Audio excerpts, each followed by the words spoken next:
PwC, hopefully a firm most people would know, but think of us as among the largest of the professional services firms in the world. So 55,000 people in the US, just over 250,000 people around the world. We've been around for 170 years, which a lot of people don't realize that.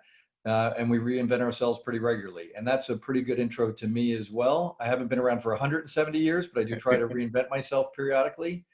So I have the great pleasure of being at the firm for now 27 years. And over that time, I've had a lot of different roles, but now serve as the Chief Digital Officer for the PwC firm in the US and support our digital transformations globally. I think many of us, when we saw the crisis unfolding in the beginning, we saw a lot of headwinds and challenges.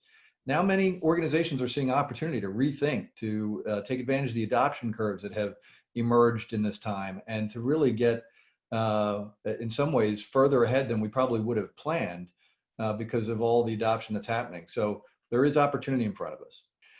I think the reality is, if we're really honest as leaders and executives, and this is not true of every organization, but many organizations viewed the employee as the last customer, not even potentially even a customer. And we often prioritized investments on the customer or client experience, which makes perfect logical sense.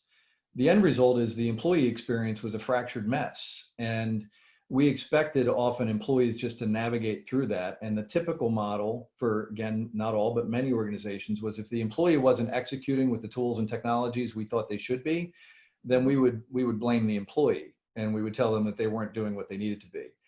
And the analogy we use all the time is if we produced a product for a customer, put it on the shelf and the customer didn't buy it, we would not call the customer up and tell them their performance was lacking.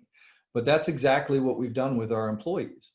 And if you're really going to create cultures of not just cooperation, but true collaboration and buy-in, then executives and leaders have to be responsible for creating a world-class experience for our employees. And I think that ultimately is I'll say it's the Rosetta Stone or the principle that all of this really becomes built upon. Because at the end of the day, if you can create a great employee experience, the employees will adopt the technologies that you're sharing with them. They will embrace the methods and the tools because you've made their life easier, you've made their work easier, you've given them better results, you give them the motivations that any of us have in how we do our work. Understanding that if you have the organizational capacity, if you have the investment capacity, if you have the organizational balance sheet, if you will, my counsel would be all day long, double down on the strategy. We know that we've taken a leap in terms of adoption, but that just means that the expectations have climbed and the needs will be even higher.